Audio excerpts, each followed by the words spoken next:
வாழ்வில் வார்த்தை ஊழியங்கள் வழங்கும் இன்றைக்கான இறை வார்த்தை.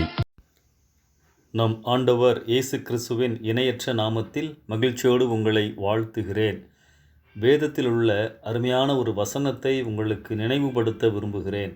உன் சுய புத்தியின் மேல் சாயாமல் உன் முழு இருதயத்தோடும் கர்த்தரில் நம்பிக்கையாயிருந்து உன் வழிகளிலெல்லாம் அவரை நினைத்துக்கொள், அப்பொழுது அவர் உன் பாதைகளை செவ்வைப்படுத்துவார். நீதிமொழிகள் 3ஆம் அதிகாரம் 5-6 வசனங்கள்.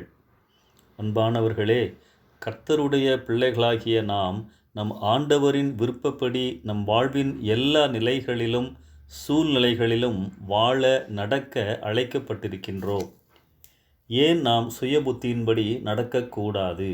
அப்படி நடந்தால் அது கடவுளை விட்டு நம்மை பிரித்துவிடும்.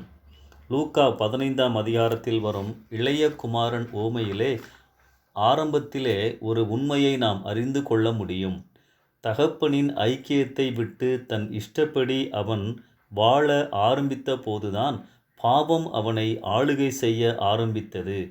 தன் விருப்பத்தின்படி வாழ்ந்து அவன் தன் வாழ்வில் தோல்வியை சந்தித்தான்.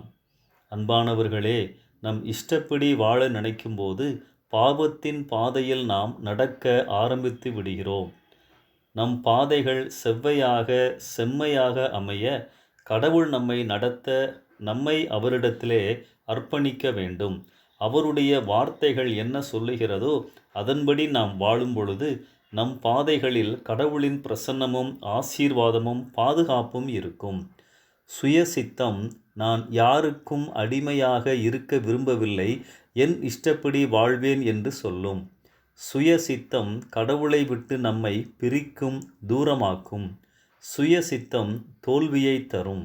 அதனால்தான் தாவீது சங்கீதம் 143 நான் நடக்க வேண்டிய வழியை எனக்கு காண்பியும், உமக்கு பிரியமானதை செய்ய எனக்கு போதித்தருளும் என அர்ப்பணித்து ஜெபிக்கின்றார்.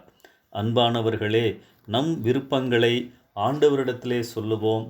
ஆனால் அவர் விருப்பங்களை ஏற்றுக்கொள்ளுவோம். அதுவே நமக்கு நித்திய பாதுகாப்பு. இந்த சிந்தனையோடு இந்த நாளை ஆரம்பிப்போம். கர்த்தர் உங்களை நடத்துவாராக. ஆமென்.